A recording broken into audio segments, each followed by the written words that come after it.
Okay, so this is the top I built for my 2011 Argo 6x6 650 HD. It is 1.5" aluminum square tubing, 1/16 of an inch aluminum top. I just annealed the aluminum and tapped it over with a rubber mallet because it's pretty rigid stuff, and I just couldn't bend it. I don't have a brake. I put this handle in here. This handle is just much nicer for a passenger compared to hanging onto these things.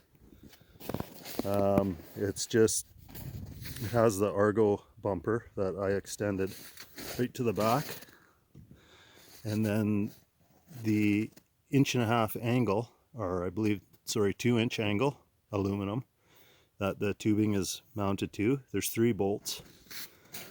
It sandwiches the actual body of the Argo, made it feel much more rigid to run. Doesn't flex like they do stock. The seat used to just be whatever, 4 inches. I remade the seat and had it upholstered. So it acts as encloses the bottom part of the cab. This part of the cab just sits on top of the seat, and that makes your seal. The glass is just polycarbonate. Inside the square tubing here, I welded a flange, 1" flange, recessed in 1/2 inch all the way around the front and the back. So the polycarbonate essentially just glues in with windshield urethane, just like a car would. And then you could see the urethane through the glass, so I taped the glass off, used a Scotch pad, and sprayed it black just to, it looks way better.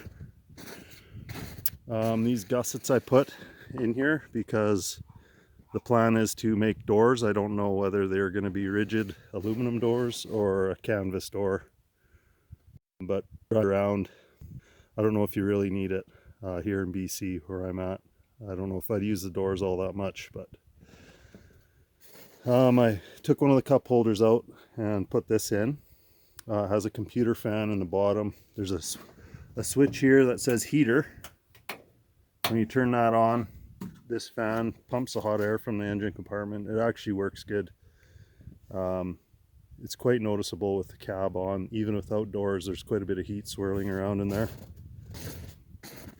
The front here, I welded in this aluminum with a 1/2 inch gap all the way around, and then I just on Amazon bought this rubber seal, and so the cab doesn't touch the body anywhere except for where it's bolted through, and this is a flexible seal, so you get driving rain or whatever, it's not going to come in the cab and drip down your legs.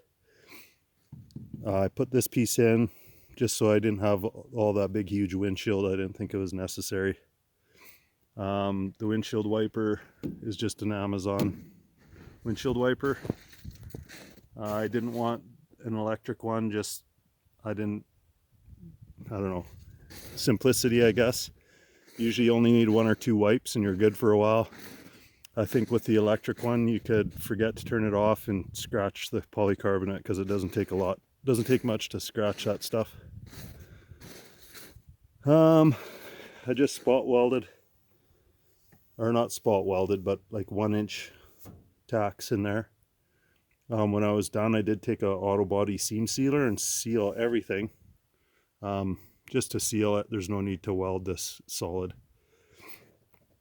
The roof here, I'm probably going to put some foam or something just to absorb some of the noise in here.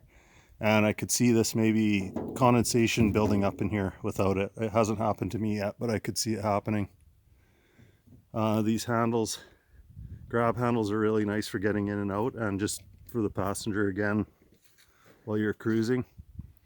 And they're like 15 bucks on Amazon.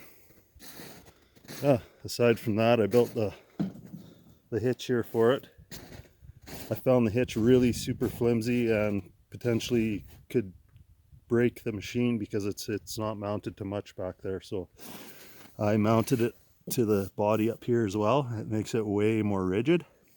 I feel safer using the winch because these are really a light duty machine.